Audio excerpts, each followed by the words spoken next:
It is 9 minutes to 6. It's Friday evening, and that means one thing. It is time to catch up with our movie critic, Van Connor, to see what movies are out this weekend. And again, with his very honest opinions, which ones are worth going to see in the cinema. I'm assuming they're both cinema releases this week, Van. They are, in fact, both theatrical releases. Which ones to go and see in the cinema are worth going to see. So, welcome back to the show, Van. How are you? You all right? Good week? Always a pleasure, Mr. Ball. Yeah, great to see you. How you been? You had a good week? Yeah, nice. Yeah, looking forward to the weekend, as we all are, I suppose. And rightly you should, because part of the reason I had a good week is because I got to see a new Marvel movie. And it's always nice when literally the best franchise that the industry has ever created comes back for another go. You know, so Doctor Strange is back. We've got a Doctor Strange sequel. It's called Doctor Strange in the Multiverse of Madness, which tells you the sort of bonkers kind of gonzo vibe they're going for on this one. Despite only being the second Doctor Strange, despite the fact that we've seen this character like 6 times now, played by Benedict Cumberbatch, it's still somehow only the second Doctor Strange movie. It's a weird thing, because he's been in all the Avengers movies and Spider-Man and stuff like that. We've kind of been with this guy for what feels like a decade, even though it's 2016, I think they started. Anyway, this time around, he's protected to a young girl who has the ability to literally punch through reality, which you can take as a commentary on this whole genre at this point. She can punch through universes. Wow. So effectively can cross the multiverse. So anything that can happen does happen in a different parallel universe. We can now hop between them. Spider-Man briefly touched on this by having the other Spider-Man franchises be their own universes. This takes it a step further. This has Doctor Strange play protector to a young girl, a la the Terminator, as in going on the run from a Terminator-like assassin who wants to harvest this girl's power. And basically, the only way they can go is through all the possible what-ifs of the Marvel Cinematic Universe, to try and escape. When you say can cross universes, can you specify which universes we're talking about here? I'm not going to go into it for spoiler reasons. Okay. There's invented stuff, the stuff you've seen before. It's a bit of it's spoilery stuff that leans a bit into the fan servicey side that we shouldn't focus on, because it's a really good movie in its own right. But yes, there is some fun in that sort of multiverse hopping regard. So I've got a clip for you to set up the concept for you. Every night, I dream the same dream.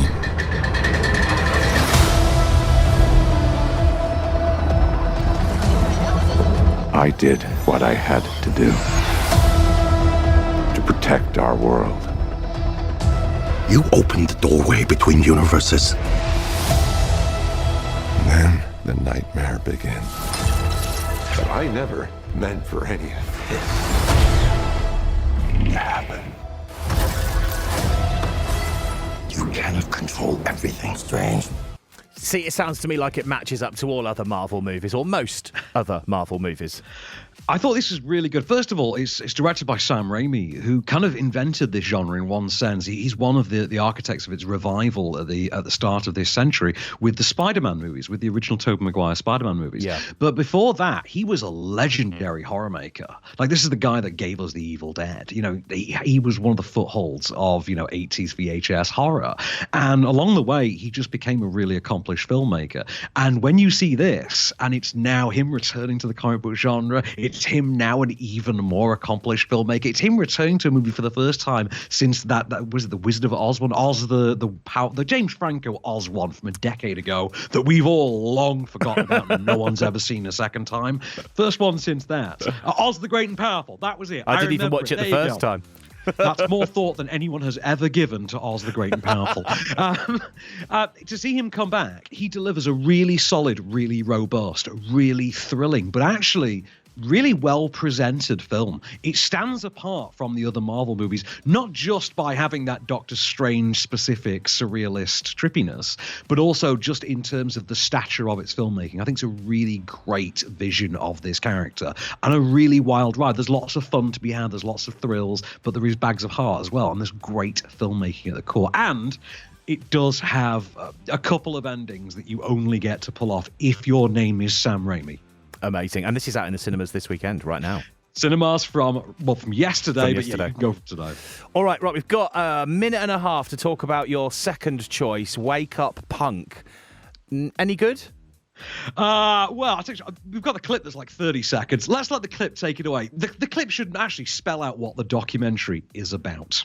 Okay. When I was a young kid, my parents were considered as anti-establishment, as scum.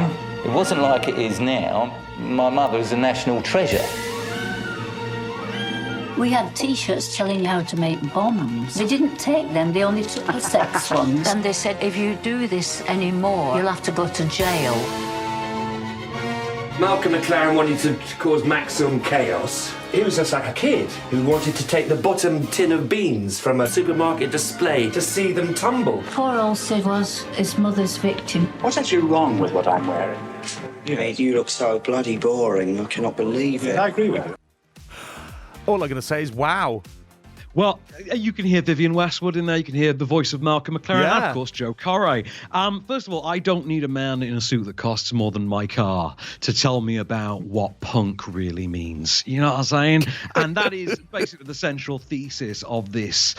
I'm just going to politely call it a vanity project from Nigel Askew, who seems to have some connection to his subject matter, given this is the second film he's worked on with them in seemingly as many years. I think he did No Future a few years ago as well, which was about the same darn thing.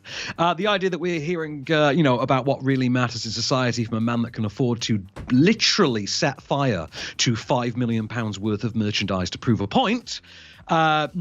No, I mean, it's not even a particularly cleverly made film. It is all over the shop. Avoid this one like the plague. All right. Well, there's your honest opinion that I promised you from Van Connor, our movie critic. And we'll have 2 more new movies next week. So thank you for coming on, Van, and we'll catch you then. Until the next time, good sir. Until the next time.